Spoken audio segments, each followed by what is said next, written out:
Assalamualaikum, hello. Ni Kak Min, apa khabar semua? Berjumpa kita di episod pertama. Hari ni kita belajar cara buat roti. Roti bun ni boleh dimakan kosong atau dengan inti manis atau pedas. Tengok sampai habis tau. Nanti Kak tunjukkan cara buat roti berian tinggi. Jom tengok bahan-bahan yang diperlukan.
Lepas 5 minit, kita add butter dan uli lagi hingga sebati.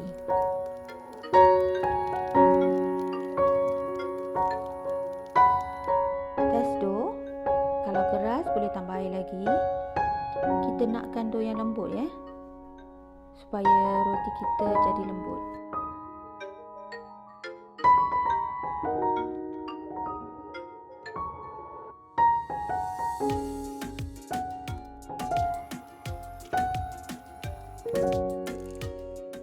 Lepas 15 ke 20 minit, dough pun siap diuli.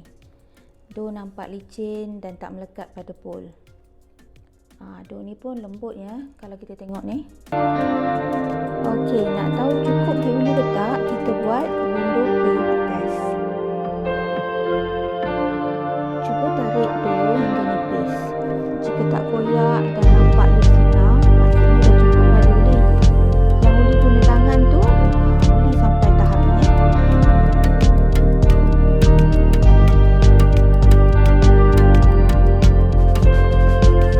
Okey, kemudian kita kena rehatkan dough selama 1,5 jam.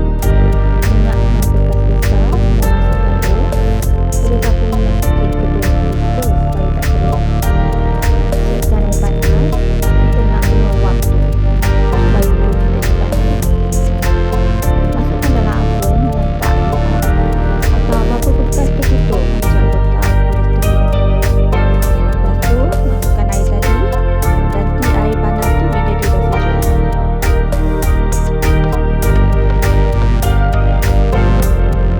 Lepas 1,5 jam, dough pun dah kembang. Tuliskan perlahan-lahan, keluarkan gas dan bolehlah kita potong dan timbang. Nak guna 70 gram. Nak kecil lagi boleh cuba 50 gram. Kalau nak menjual, kena sama besar lah ya. Lepas ni boleh rehatkan dough dalam 10 minit. Siapkan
berkembang.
Okey, 15 minit sebelum tamat masa, kita onkan oven. Kita preheat oven ya.